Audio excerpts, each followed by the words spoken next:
As we're considering optimism this week, do you expect to have a good job, a good family, a successful marriage? It's one of the questions in the self-evaluation section.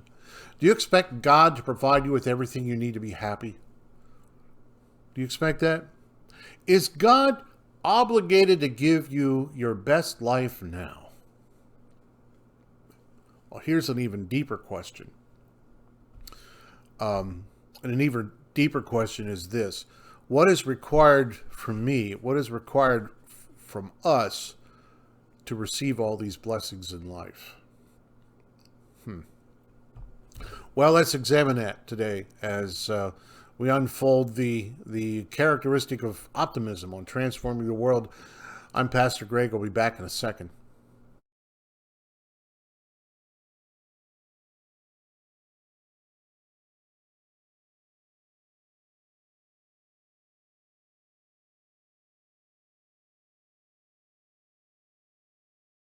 I'll be honest with you. I am concerned about a movement throughout Christianity called the prosperity gospel. I've seen it really explode in the past 20 years. Past 20 years, there is just an abundance of preachers and teachers out there that, God is just waiting to richly bless us.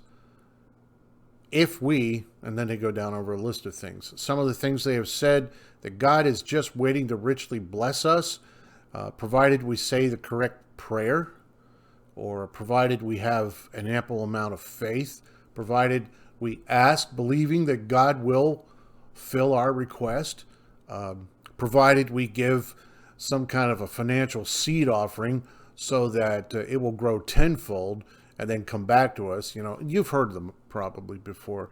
There's a whole long list of things that God says, they tell you, God will bless your life. God will give you the best life that you want if you, and they go down over this list of things. Well, the problem with this teaching is that many believers in this life have died and never saw this type of blessing. And yet, these were champions of the faith. These people were pillars of faith. Where was the blessing? Why didn't they receive their best life? They lived a life of hardship. Martyrs, for example. Martyrs who would rather be killed than deny their Lord. To me, that's an individual who has incredibly dynamic faith. And yet, they didn't experience a very, very comfortable, blessed life. At least not in this world, not in this life. They didn't. And yet, what I find to be really sad is there's a lot of Christians that fall for this trap. A lot of believers fall into this trap thinking that if they do their part, God will do his, and God will richly bless them and give them the desires of their heart. That's where they find their optimism. Their optimism is not based on the promises that God has made. Rather, their optimism is based on what God should give them because of their obedience. And without realizing that there's Christians today that place their faith in a lesser God, just like the non-Christian. They have a misunderstanding of faith. They can stubbornly cling to the belief that they're going to receive whatever they want simply because they believe it hard enough. And then they take care they at least appear optimistic because they're afraid that some kind of a negative confession might cancel out their prayer request. Or Christians today who cling to the notion that there's power in positive thinking, if you've ever heard of that one. Friend, this is false optimism because it's not based on the sovereign nature of God, but on their own ability to believe hard enough to get what they want. And in the end, these individuals are confused and disillusioned because God withheld the requests that they had made. Those requests went unfulfilled. So let me make this clear.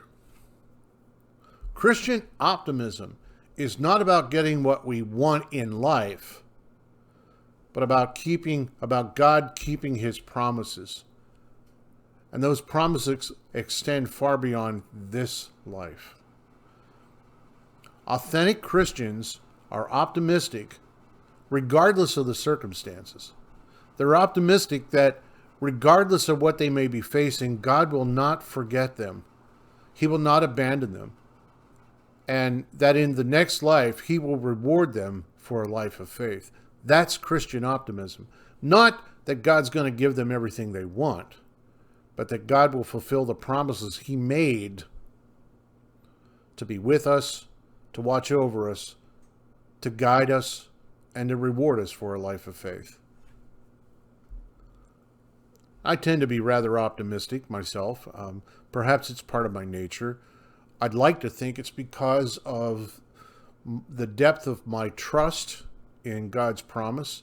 I'm optimistic that and hopeful that God, indeed, because of his character, will fulfill all the promises that he has made. I'm optimistic. If you know the song, I'm optimistic because this world's not my home. I'm just a passing through. I'm optimistic in this life because I know Jesus is preparing a place for me in glory, and that when it's ready, he will come and take me to where he is. I'm optimistic because nothing I face in this life will ever change what God has promised. So friend, please don't fall into the trap thinking that your best life is here in this fallen, sinful world. It's not. Your best life awaits you in eternity. And there is nothing, no circumstance, no power, as we talked about before, no power in heaven or on earth will ever get God to change his mind on the promises that he's made to you. There's our hope. No matter what we face in this life, be it good or bad, God's promises are faithful and true to us. So we're going to continue to explore this idea of optimism one more day. I hope you can join me tomorrow. My name is Pastor Greg, and this is Transforming the World.